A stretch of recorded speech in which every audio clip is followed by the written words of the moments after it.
আসসালামু আলাইকুম, সবাই কেমন আছেন? রমজানের চাঁদ দেখা গেছে। কালকে থেকে রমজান শুরু। এ বাড়িতে বাস করত আবদুল্লাহ নামে একটি ছেলে। তার বয়স মাত্র 7 বছর। এবছর সে প্রথম রোজা রাখবে। তার মা তাকে সাহারিতে ডাকতে আসলো। আব্দুল্লাহ, তুমি উঠে পড়েছো? এত তাড়াতাড়ি একা একা উঠলে কিভাবে? হ্যাঁ মা, আমি উঠে পড়েছি। আজকে আমি রোজা রাখবো, কি মজা!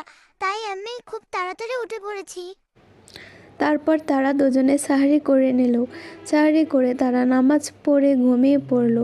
এর ভেতরেই সকাল হয়ে গেল। সকাল সকাল আবদুল্লাহ ঘুম থেকে উঠে পড়েছে। আব্দুল্লাহ, তুমি এত তাড়াতাড়ি উঠে পড়লে সকাল সকাল।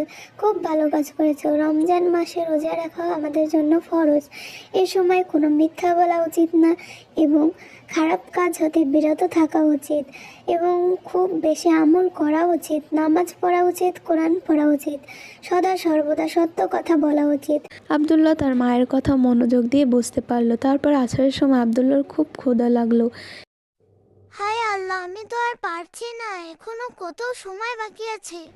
আব্দুল্লাহ, সাওম শব্দের অর্থ হলো বিরত থাকা, পানাহার হতে বিরত থাকা এবং সকল প্রকার পাপ কাজ হতে বিরত থাকা এবং সবর করা। আমাদের আরেকটু সময় সবর করতে হবে।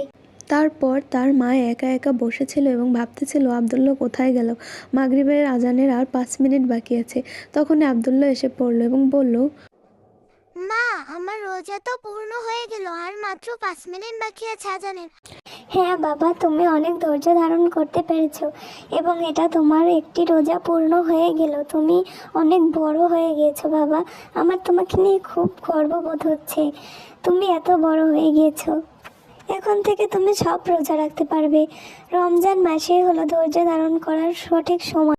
আজকে আমি প্রথম রোজা রাখলাম। তোমরা কে কে প্রথম রোজা রাখলে অবশ্যই কমেন্ট করে জানাও এবং লাইক করো, কমেন্ট করো আর সাবস্ক্রাইব করতে ভুলো না।